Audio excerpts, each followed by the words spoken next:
Hello and welcome to another session of Music Matters with Ev. And I am so pleased to have in the studio today someone who has the most unassuming personality. But when she opens her mouth and you hear her voice, you have to stop and pay attention.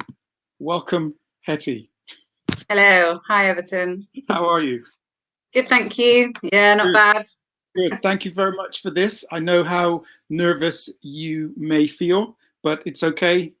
We're happy to have you. And we just want to find out your take on a few things as you're an artist and musician. So the first thing is just tell us who is Hetty for those who don't know, who haven't heard about you before. Yeah, so I'm Hetty, so known as Hetty Jane, and I'm a musician from Bristol. So I've lived here all my life.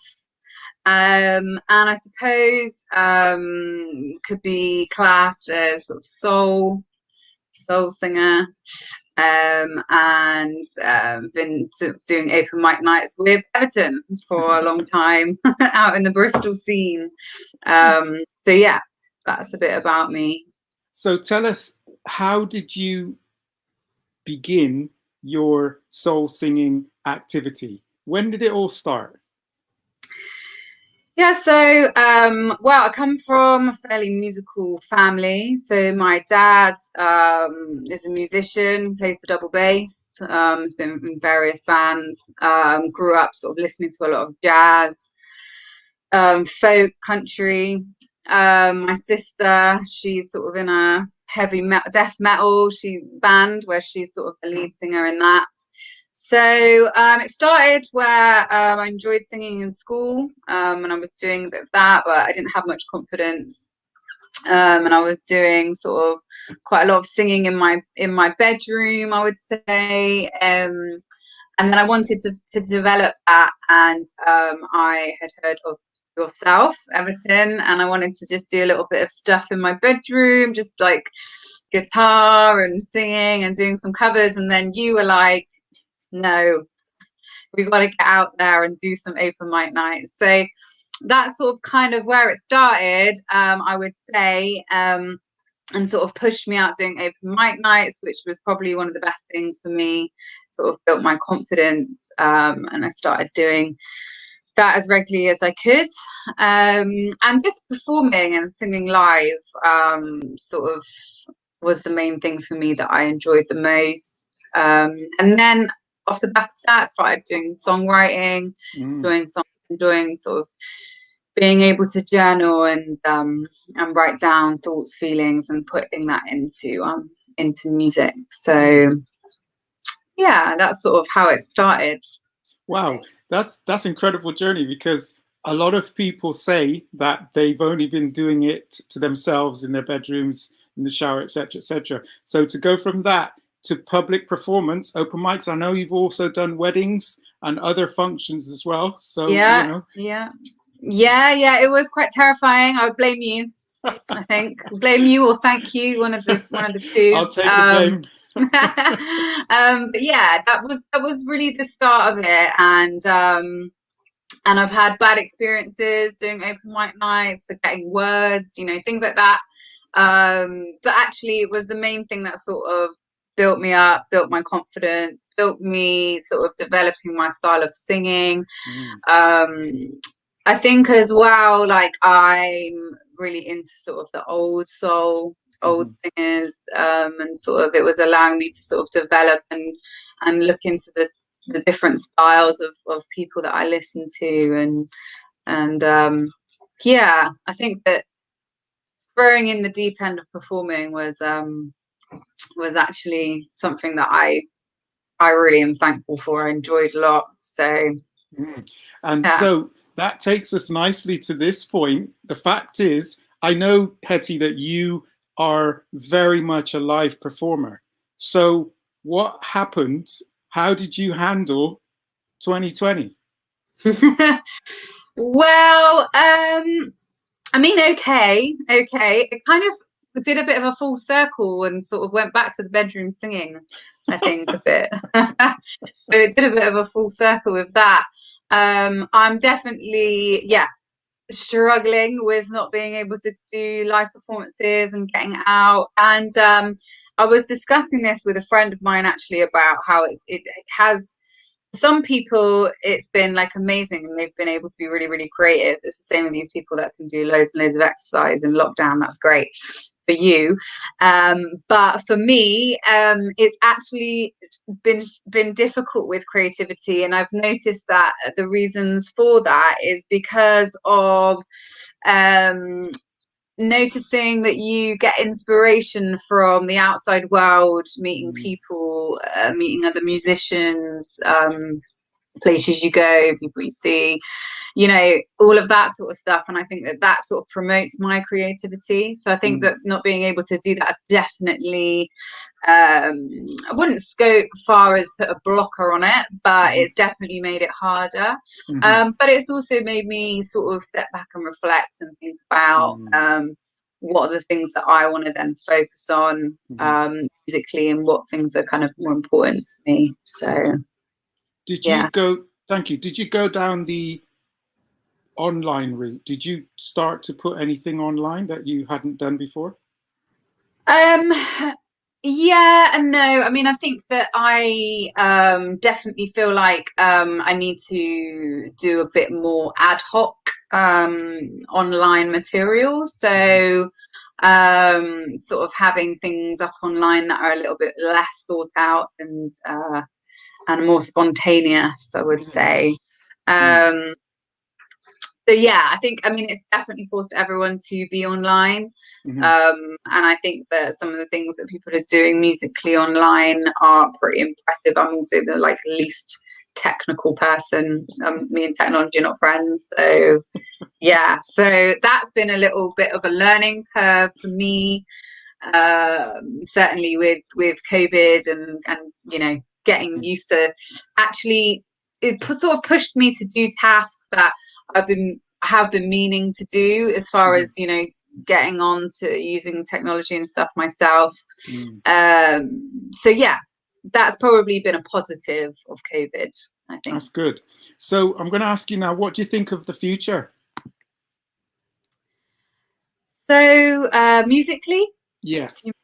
Yeah, I think that actually is going to be exciting things, because I think that for me personally, it sort of made me realize how much I value it, how much I miss doing the live performing. And so I think for the future, it's actually going to be quite influential for me. And I think it's going to allow everybody else to sort of appreciate those things a bit more. When people are doing sort of live performing, I think that you know, more people are going to be stopping and listening rather than carrying on drinking their pints. Not saying that's what people do when I sing, but you know. That's a very good expectation. And I'm going to ask you, because I would say that you're at the earlier stages of your career in terms of music and singing and performance. But if you were asked by someone who's thinking of joining you or following you and enter into the musical activity, performance, singing, etc., what advice would you give them? Ooh. Well, I don't know if I'm the person to be flinging out advice to people, but I think actually going into things with no fear. So I think that I've had and still do have a lot of fear and doubt in my abilities, in my confidence. So I think that my advice would be to just go for it and just try different things, and to not be afraid to challenge I mean, vocally, I think challenging your voice. I think for a long time I would sing at a very low register, and I would be scared to hit certain notes and sort of develop my range, I guess. So I think that just sort of being able to like rip away those boundaries and sort of push beyond, challenging yourself musically as well, would be, I guess, my advice. Very good. So in terms of your musical output, I know that the live situation is put on hold for everyone at the moment, but in terms of sort of recordings, music that you've already done, where can people find you? And have you got anything that you're working on now that you're looking to put out? Yeah, so it's hard for me also because I really thrive off merging and meshing and jamming with musicians, which obviously at the moment in physical form, and I know you can do that through Zoom, but for me it's not the same. So before the lockdown, yeah, I was working on doing a little bit of an EP, just 3 or 4 songs that I've written, and it's hard to say exactly what direction it is, but I mean, it is definitely soulful stuff, and I think that I'm hoping to be putting out a lot more content online as well, of, you know, known classics and covers and stuff that we all like. So yeah, so going to be a lot more online content, and hopefully an EP when we can start getting musicians back together. That sounds really good. So where would people find your stuff? Have you got a website that you have? So I don't have a website. I've got Instagram, YouTube, SoundCloud, all under Hetty Jane, all one word. So that's where I would say you can find me and check some of the music and stuff I'm doing online. Okay, I'm just writing this down. Hetty Jane, all one word. Okay, good. Right. Okay, so there. It wasn't all that bad, was it? I've just got one more question for you. It wasn't that bad. I was talking earlier, saying that even within performing, developing my performance, that I love to chat with my friends. I'm a bit of a chat box. But then actually when it comes to like performing on stage live, I like barely introduce a song. So I finding the talking and the interviews not always the easiest thing to do, but this is why again, advice to myself is pushing myself outside my comfort zone and trying to do a bit more talking, and building a bit more rapport, I think, not just singing. Hetty, at this stage, before I ask you the last question, I'm going to share with the audience some experiences, because you don't realize it, and we say this to you all the time. I'm sure your friends say it, your family say it. You just don't realize. I remember the last time we performed, it was an outside function. It was a function to do with food and games and families. There was many people on this outside field at this function, and I could not stop laughing, being happy for you at the response of the DJs, let alone the crowd. The DJs who were manning the PA system, after you finished your set, they didn't know what to do with themselves. It was just cracking me up. And I was thinking to myself, see, this is what Hetty doesn't understand.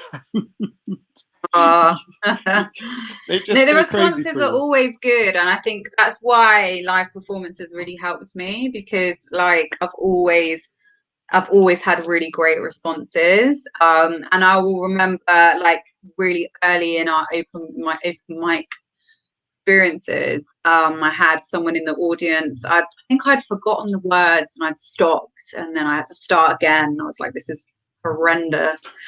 And I remember someone in the audience said to me, like, the audience want you to do really well, like, and everyone that's watching you, like, you know, no one as an audience member wants to see someone like absolutely like shriveling up into a ball on stage. So that always stuck in my head, and want to try and make it as enjoyable for the people that are watching, because they want you to do good, so they don't want to see you do badly on stage. So that's always something that I remember. Oh, that's good. All right, so Hetty, then here it is. If 2020 was a human being, what would you say to him or her? Wow, what a question. I think you've served your purpose now, is what I would say to that person, and it's time for you to exit stage left. Is that right? Done. Stage left, not stage Yeah. right. Yeah. Stage. That's what I would say. You've served your purpose. You had some purpose. It taught us all to slow down, look within ourselves, take some time. But we're ready now. We're ready to ready to get back to the business. So yeah, Good. that's what I would say. Good. Well, keep that speech ready. You might need to use it again for 2021. Oh, Heaven forbid. hopefully Well, not. well, Hetty, Jane, thank you very much for sharing your experience with us.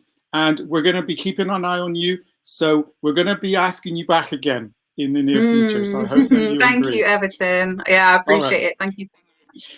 All right. You take care. Bye. Perfect. What do I need to do with technology now? What do I do? Do I just leave? You can just sign off and say goodbye. Okay. Thank you so much. All right. Bye. Bye.